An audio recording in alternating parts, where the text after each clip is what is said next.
that to you. Declare independence. Don't let them do that to you. El pueblo islandés busca declarar su independencia de los grandes capitales internacionales y de las prácticas negativas del neoliberalismo.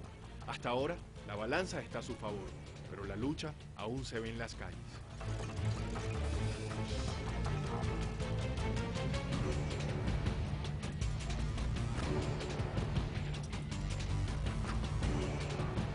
Igual que casi en toda Europa, la economía islandesa fue afectada por la crisis financiera mundial, pero a diferencia de casi toda Europa, la población con sus manifestaciones en la calle ha logrado frenar que la obliguen a pagar por los abusos de unos banqueros privados enloquecidos por la libertad que le dio el gobierno para hacer negocios, usando el dinero de la gente y tomando préstamos en otros países por 120.000 millones de dólares para comprarse supermercados y otros bienes. El capital de los bancos llegó a ser 10 veces lo que valía la economía de Islandia. Este cartel cuenta de manera simple qué fue lo que pasó. Una historia fea, de robos salvajes y feos, un grupo de ladrones financieros y políticos corruptos. Y ahí están. Han infiltrado Islandia para tomarse la pensión de la gente y apoderarse de los bancos. Esta banda, junto con el capital internacional financiero, está forzando a la gente de Islandia a pagar la cuenta y esto, según mi opinión, es básicamente lo que está pasando por todo el mundo. En todos los países, España, Suramérica, Grecia, donde sea. Esto es la historia de los Inglorious Bastards, bastardos sin gloria, del sistema financiero en resumen. Llamaron a los ancianos a preguntarles si querían invertir en un fondo muy bueno. Eso es el asunto. Y algunos lo hicieron y creyeron en los bancos. Que los bancos no mienten. Que temblara cuando estuviera frente al banquero para pedir un préstamo pequeño, porque era gente que uno respetaba. Esos banqueros compraron al Estado islandés los 3 principales bancos en el año 2000, cuando por primera vez hay una apertura con rasgos neoliberales en la cerrada y estable economía del país.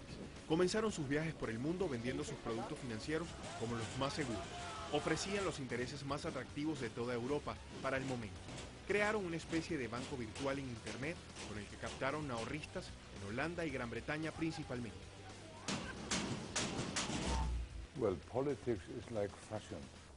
La política es como una moda. Va por todos lados en un mundo globalizado.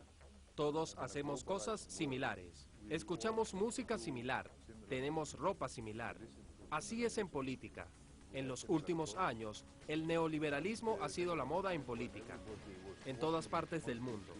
Hemos estado haciendo lo mismo que en otras partes se hizo. Hemos privatizado operaciones que eran públicas como los bancos. En Islandia, 2 o 3 de los bancos que eran parte de la nación fueron privatizados y vendidos. Yo me acuerdo que un director de un banco dijo, ya no somos un banco islandés, somos simplemente un banco. Más tarde, descubrimos que después de todo, sí era un banco islandés porque fuimos nosotros los que tuvimos que cargar el peso de la caída del banco. Con la llegada de la crisis entre 2007 y 2008, la caída de la organización financiera norteamericana Lehman Brothers y las consecuencias en el resto del mundo, los islandeses se enteraron que sus bancos también negociaron los productos crediticios conocidos como tóxicos y que muchos de ellos habían sido adquiridos por ciudadanos holandeses y británicos. Entonces vino la crisis de la caída en el otoño de 2008. Y cuando vino la caída del gobierno británico, tomó un banco islandés que estaba operando en Gran Bretaña y lo llevó abajo, a la quiebra, con una ley contra el terrorismo, por hacer actos terroristas. Islandia fue puesta en una lista en Gran Bretaña junto con Corea del Norte y Al Qaeda. Eso nos causó mucho daño a la economía islandesa. En septiembre de 2008, la firma internacional americana Lehman Brothers colapsó. Miles de trabajos se perdieron en Londres. Millones de dólares migraron desde Gran Bretaña a América. Pero no había intención de poner a George Bush en la lista con Corea del Norte o Al Qaeda. Solo se tomó al más pequeño. Y esto ha sido el problema en Islandia.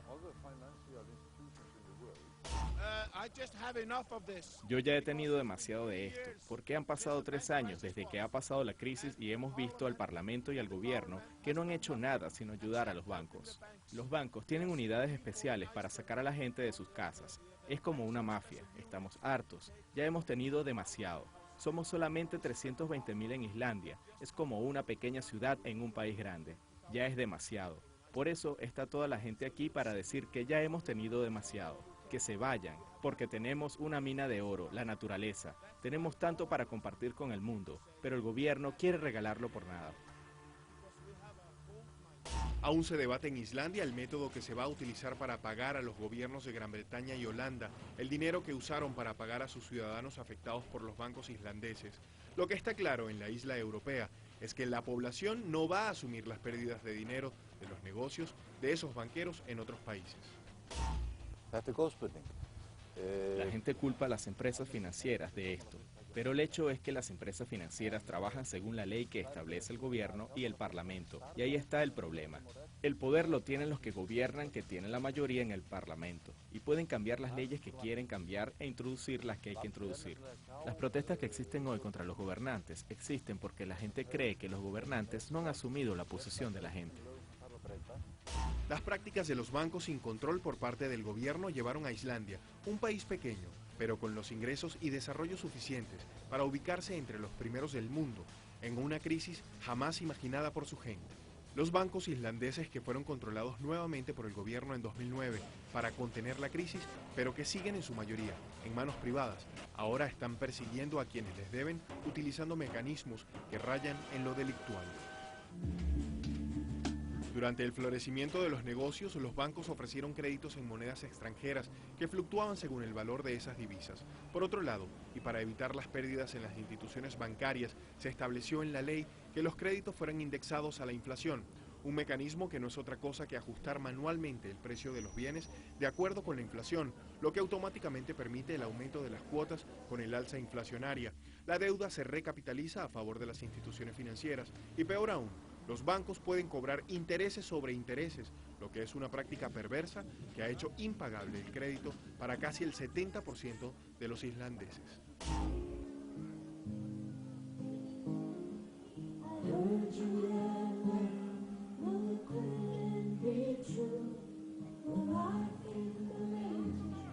Antes de comenzar a cantar en esta manifestación contra las leyes que favorecen a los banqueros y afectan a los ciudadanos, la famosa cantante islandesa Ellen Christian dijo que temía que su carro no estuviera en el lugar donde lo estacionó porque el banco le había amenazado con quitárselo donde estuviera si no pagaba las cuotas. Estoy aquí pacíficamente para apoyar a la Asociación por la Defensa de los Hogares. Lo que dije anteriormente fue que ya no puedo pagar el préstamo de mi carro, que fue un préstamo en moneda extranjera, y estoy protegida por el defensor de los deudores. Y existen ciertas normas, pero parece que los que controlan las empresas de financiamiento no cumplen con estas reglas. Por ejemplo, SP Financiamiento, cada día me amenazan de que me van a quitar el carro, que de hecho ya lo pagué desde hace mucho tiempo según lo que creo. He pagado demasiado.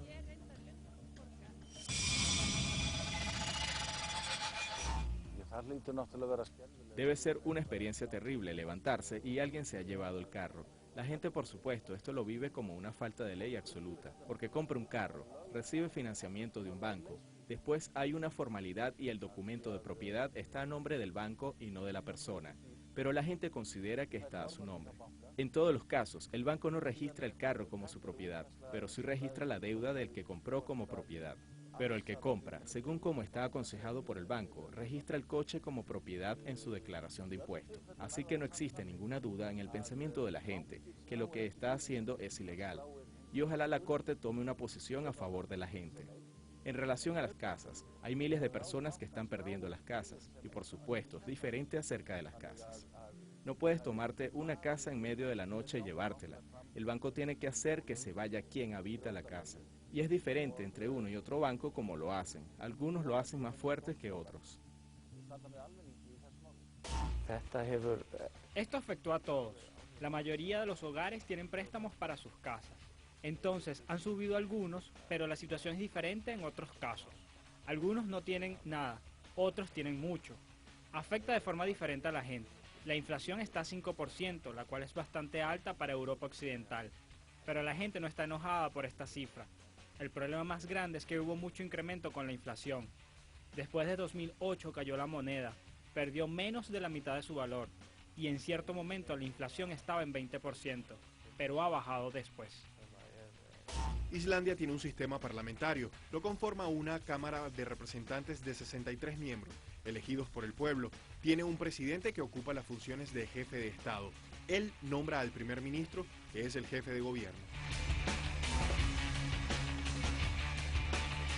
En el mes de octubre, cuando los representantes fueron al Parlamento para la ceremonia de apertura del nuevo año de ejercicio de sus funciones, se encontraron con más de 3.000 personas enfurecidas, rechazando que estos políticos no han logrado evitar que sus deudas con los bancos sigan creciendo por la indexación.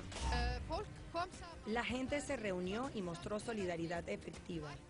Vino aquí a la Plaza Central y apoyaron las demandas de la Organización por la Defensa de los Hogares, que son por una corrección general y justa del incremento exagerado de nuestras deudas y la eliminación de la indexación con las deudas.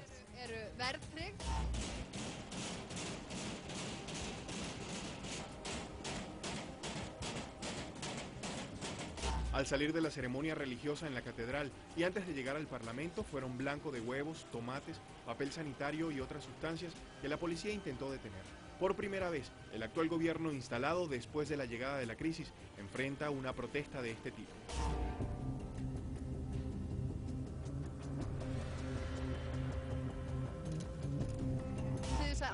Nuestros préstamos están indexados con la inflación y queremos que esto se elimine. Las familias han sido abandonadas por 3 años y los bancos, acreedores y ricos han sido priorizados por este gobierno y esta priorización no es correcta. Ha llegado nuestro tiempo, el de las familias. Según un refrán islandés, no se puede estar sentado en la punta de un pico por mucho tiempo. Ese dicho popular lo convirtieron en una pieza de arte para llevarlo ante la primer ministra y entregarle una solicitud avalada por 34.000 firmas para que se derogue la ley de esos créditos indexados.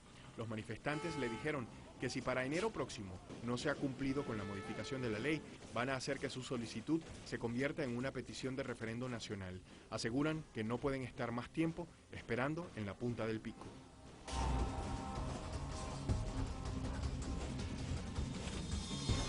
En la próxima parte les contamos cómo los islandeses decidieron en un referéndum nacional que su dinero no fuera utilizado para pagar las deudas que los banqueros dejaron en otros países.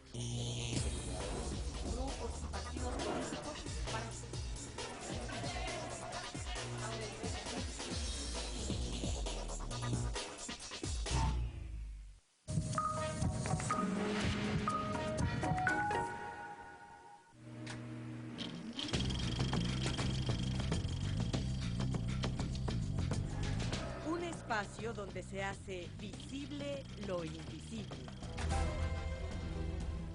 proyectando la realidad tal como es.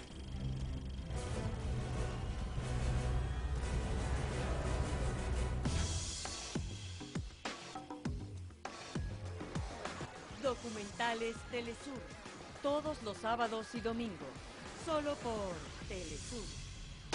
En nueva temporada de estrenos, la gira latina de MP3 recorre las calles de Santo Domingo para conocer su herencia cultural. Santo Domingo es la capital de República Dominicana y es una ciudad que late al ritmo de las fiestas y del espíritu festivo que reina permanentemente en sus calles.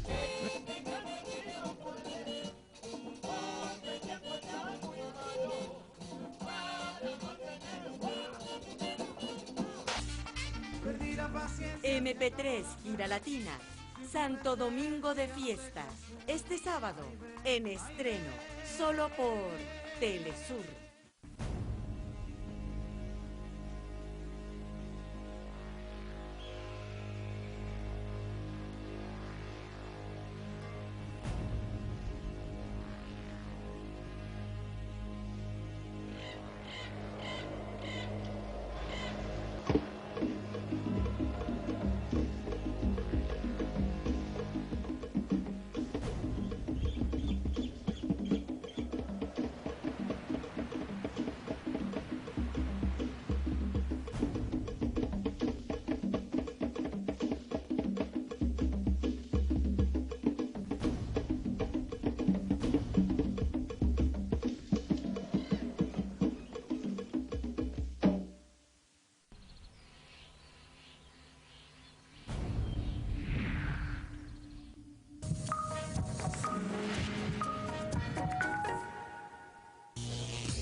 your own stamp.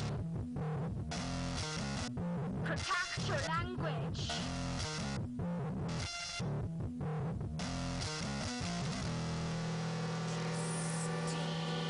A través de 2 referendos, el pueblo islandés ha rechazado las propuestas de pago a Gran Bretaña y Holanda. Sostienen que esas deudas son de los banqueros que hicieron los malos negocios y que no son responsabilidad de las familias. Para llegar a ese momento vivieron la agonía de ver desplomarse las estructuras de los gigantescos bancos que crecieron artificialmente y que crearon una dependencia al país del sistema financiero. El presidente de la isla cree que lo que sucedió en Islandia es producto del funcionamiento del sistema mundial. En primer lugar fueron las ideologías en Estados Unidos y Europa, en los 90 y la primera década del siglo XXI. Todo esto fue lo que generó esto. El núcleo era privatizar y dejar crecer a los bancos para controlar la economía.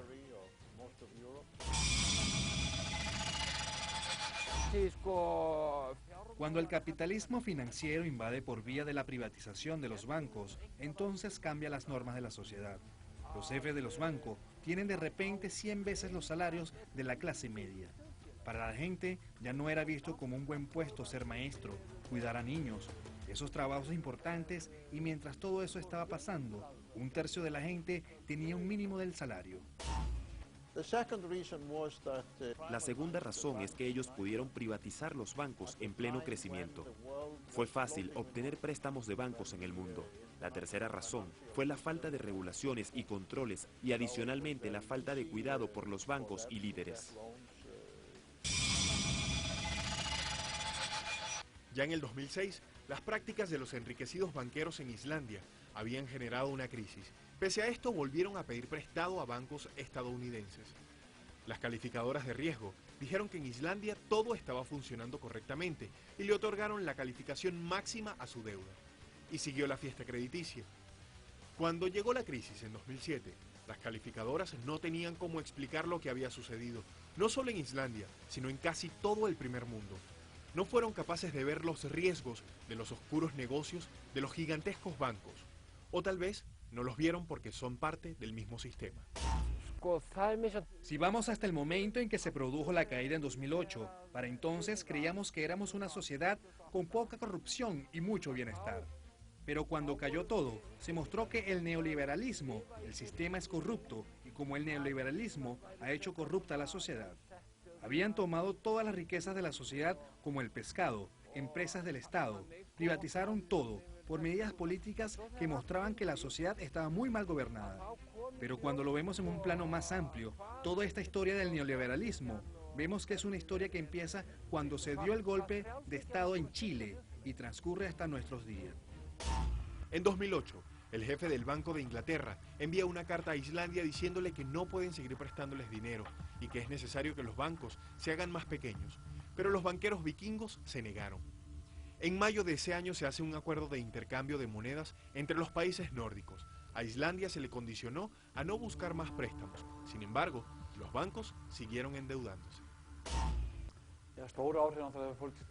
Los impactos más grandes generados son que 25.000 trabajos se perdieron con la crisis y el desempleo llegó a 10%. Por otro lado, la inflación ha subido mucho y entonces el poder adquisitivo real bajó. Los que tienen casas ahora tienen una cuarta parte de lo que valían antes. Y es evidente que los que tienen que pagar por el crédito de sus hogares les ha crecido mucho y es más difícil para pagar sus deudas. En septiembre de 2008, 2 de los bancos hacen esfuerzos por vender algunas de sus propiedades, hacerse más pequeños y cumplir con los pagos de su deuda con vencimiento en octubre. El gobierno anunció que daría un crédito por 500 millones de euros al principal banco de Islandia, el Kaupthing. El segundo más grande, Landsbankinn, con su plataforma en Internet, siguió haciendo operaciones en Holanda y Gran Bretaña. El tercer banco de mayor tamaño, el Glitnir, ya había sido nacionalizado con la adquisición de 75% de sus acciones para contrarrestar la falta de liquidez.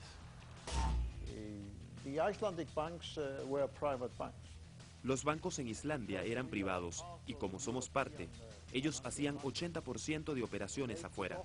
Cuando se cayeron, la gente quería que les regresara su dinero. 2 de esos bancos pudieron, pero Landsbankinn, los gobiernos de Gran Bretaña y Holanda tomaron la decisión de reintegrar el dinero sin consultarnos y luego querían enviar las facturas al pueblo de Islandia. La pregunta más importante es la siguiente. Si tenemos unos bancos que ganan mucho dinero afuera, pero que cuando quiebran las cuentas, las facturas, se las pasan al pueblo, pescadores, enfermeras, entonces esa es la pregunta cuando hay una crisis financiera de esta naturaleza. Cuando los ahorristas del banco islandés Landsbanken en Holanda y Gran Bretaña trataron de sacar su dinero de la plataforma en internet, les aparecía una ventana informándoles que el banco presentaba un problema técnico. Los gobiernos de esos países congelaron los bienes del banco vikingo. Cuando tuvimos la crisis en 2008, la porción de extranjeros trabajando aquí era muy alta. Era como de 10%, la población de inmigrantes. Muchas de estas personas volvieron a sus países durante la crisis, pero también los islandeses han empezado a exiliar, sobre todo a los países nórdicos, entre 5 y 6 mil personas, que son como el 3 al 4% del mercado laboral. Todo ese movimiento desató pánico en la población. Se fueron a los bancos a sacar sus ahorros. Aunque las operaciones no se suspendieron, la gente tuvo que esperar mientras el Estado asumía el control total de las instituciones financieras y trasladaba los bienes de los bancos quebrados a los nuevos bancos. Podemos hablar de los hechos fácticos. Islandia no es parte de la Unión Europea y no se rige por el Banco Central de Europa.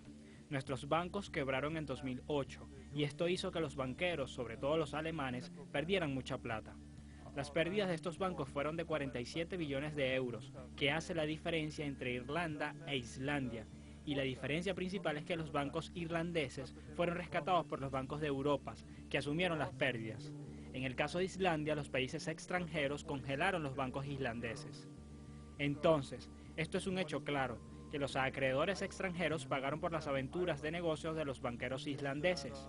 También pagaron por el déficit de la moneda de Islandia por 3 o 4 años.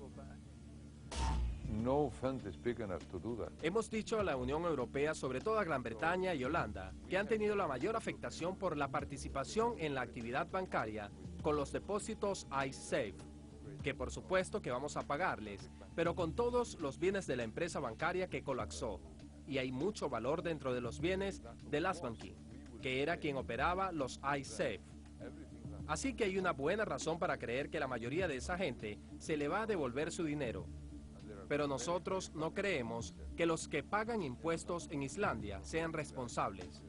Aún más, cuando estos bancos estaban operando en Gran Bretaña y Holanda, dando a la gente interés muy altos por sus depósitos.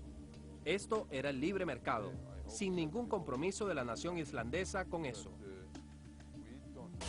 En 2009, el Parlamento islandés elaboró un proyecto de ley para devolver los 3.500 millones de euros que Gran Bretaña y Holanda pagaron a los ahorristas de Landsbanken. Contemplaba que esa cifra debían cancelarlas todas las familias islandesas mensualmente durante 15 años al 5.5% de interés. Ese hecho originó que por primera vez en la historia reciente, el pacífico pueblo descendiente de vikingos saliera a la calle a protestar. Se negaban a pagar esa deuda. El presidente del país, que no ejerce funciones de gobierno, cuenta con el poder de vetar leyes y lo utilizó contra esa ley, argumentando que no debía ser la población la que asumiera la responsabilidad por esa deuda. Existe una encrucijada. En un camino están los intereses de la capital internacional y en otro los derechos del pueblo. Esa decisión llegó a mi escritorio y no quería. Cuando te encuentras en esas dos decisiones, en mi opinión, está claro que debía ir del lado de la democracia.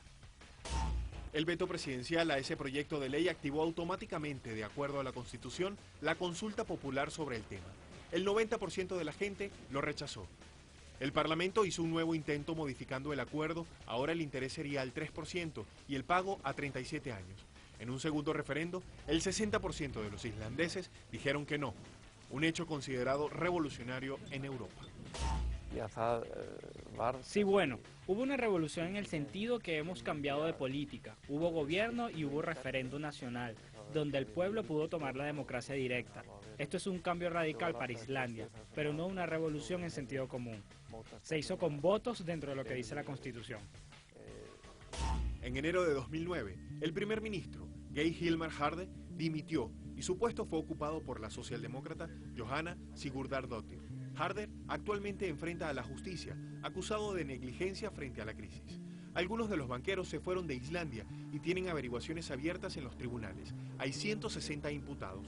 La sociedad se organizó para redactar una nueva constitución, aún deben someterla a pasos burocráticos antes de que sea aprobada. Bueno, hubo en cierto sentido una revolución. Nosotros fuimos a la calle, decimos al gobierno que se vaya. Queríamos quitar los banqueros, los que observaban el financiamiento y tener elecciones y cumplieron con todo eso. Contrario a las prácticas de libre mercado, Islandia activó un control monetario para frenar la salida abrupta de capitales que pudieran afectar a la moneda local, la corona, y al resto de la economía. Esta medida no ha impactado a la población, que puede seguir comprando desde el extranjero y recibir moneda extranjera para viajar, cualquier cosa menos invertir en el extranjero. Calificado por el ministro de Interior islandés como un ave de rapiña, llegó a Islandia el FMI ofreciendo su ayuda. El FMI visita a los países para hacer que prioricen el derecho a la propiedad. Esto es lo que en el fondo ha tratado de hacer aquí con mucha ayuda de la comunidad internacional, bien sea otros miembros del FMI o la Unión Europea. Ellos querían asegurar que seríamos moralmente responsables de la propiedad privada, y eso significa que tuvimos que detener el cumplimiento de otros derechos, que yo llamo derechos humanos, el derecho a tener hospitales, etc. El gobierno actual dijo que las operaciones con el FMI terminaron y que se cumplieron los objetivos. Este organismo no tuvo en Islandia la oportunidad de establecer sus famosas recetas, solo se le permitió contribuir a superar la crisis más fuerte. Después de que el Producto Interno Bruto islandés cayera un menos 6,9% en 2009 y un menos 3,5% en 2010, se estima que en 2011 crecerá un 2,5% y un 3,1% en 2012. A junio de 2011, el desempleo se redujo al 6,7%. La posibilidad de que Islandia entre a formar parte de la zona euro y adquiera la moneda común del bloque está en debate actualmente, aunque no es el tema que ocupa a la gente. Mi amigo, el ministro de Exterior en Islandia, no tiene un trabajo fácil. Tenemos que esperar y ver. Tanto Europa y el mundo ahora es diferente. Para cuando Islandia tomó esa decisión y desafortunadamente nadie sabe cómo está la zona del euro o la Unión Europea en 6 meses o 6 años. Islandia se ha recuperado después del colapso. De nuestra moneda nos hizo trabajar en la crisis. Paradójicamente, como moneda independiente, muchas de las empresas importantes han logrado mejoría en los últimos 2 años, después de la crisis financiera. Afirmar que en Islandia hubo una revolución que modificó las estructuras pudiera ser inexacto, pero pocos informaron que Islandia desarrolló un movimiento social que ha sido capaz de frenar políticas impositivas de amplios recortes presupuestarios y de austeridad. A eso, políticos, escritores y periodistas independientes han llamado una revolución silenciosa.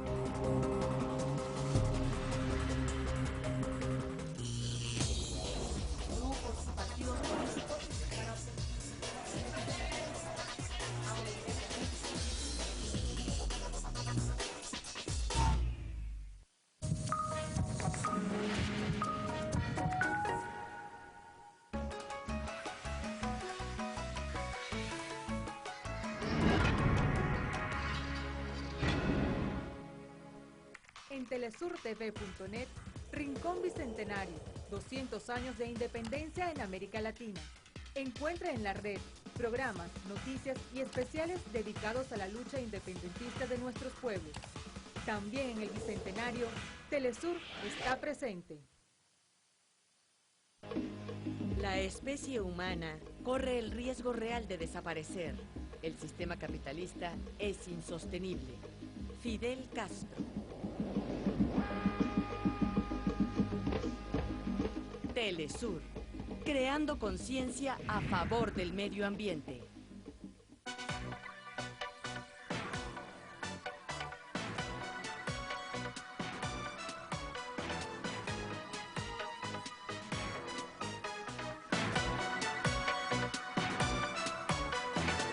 Jorge Gestoso.